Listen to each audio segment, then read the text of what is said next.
Et bonjour Marie-Cœur de Roy. Bonjour Mathieu, bonjour à tous. Le fameux printemps de l'immobilier n'a toujours pas commencé et même pire, il pourrait carrément ne pas avoir lieu du tout cette année. Et pourtant, le printemps, Mathieu, le printemps, c'est la saison de l'immobilier. Traditionnellement, c'est là que les Français sont les plus nombreux à vouloir concrétiser leurs projets.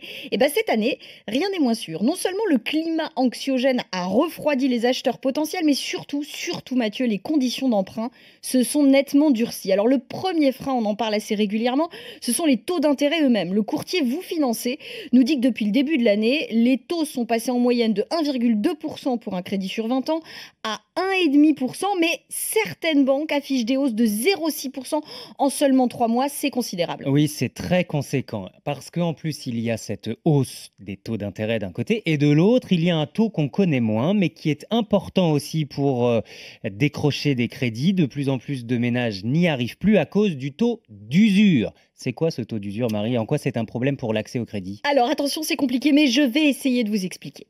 Le taux d'usure, c'est le taux maximal auquel les banques sont autorisées à prêter de l'argent. Alors au départ, il est fait pour protéger les emprunteurs, empêcher les banques de les faire payer trop cher leur crédit immobilier. Le problème, c'est que son mode de calcul fait que ce taux d'usure vient de descendre au niveau le plus bas de son histoire.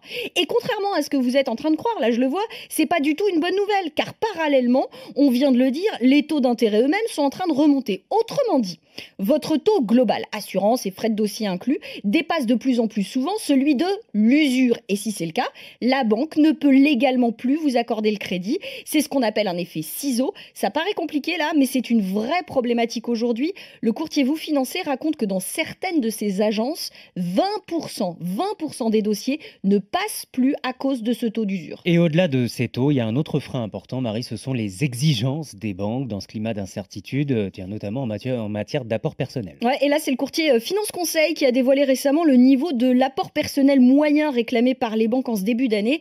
Alors attention, je ne vous fais pas de roulement de tambour, 52 000 euros. 52 000 euros à Énorme. l'échelle nationale en moyenne, contre moins de 30 000 l'an dernier. Le crédit se ferme de plus en plus aux ménages. Écoutez Guillaume Martineau, le patron du réseau Orpi.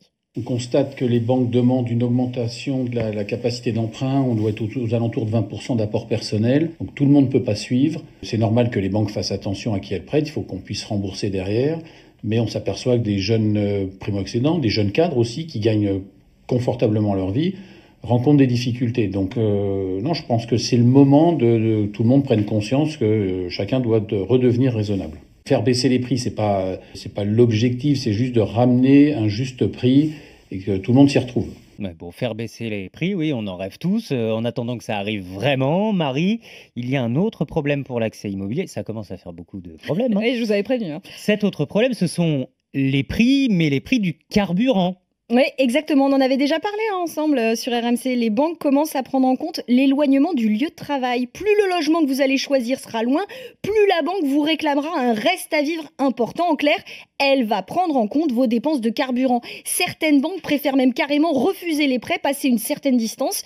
La limite identifiée par le courtier Vous Financer, c'est 50 kilomètres. Et attention, c'est déjà beaucoup, hein.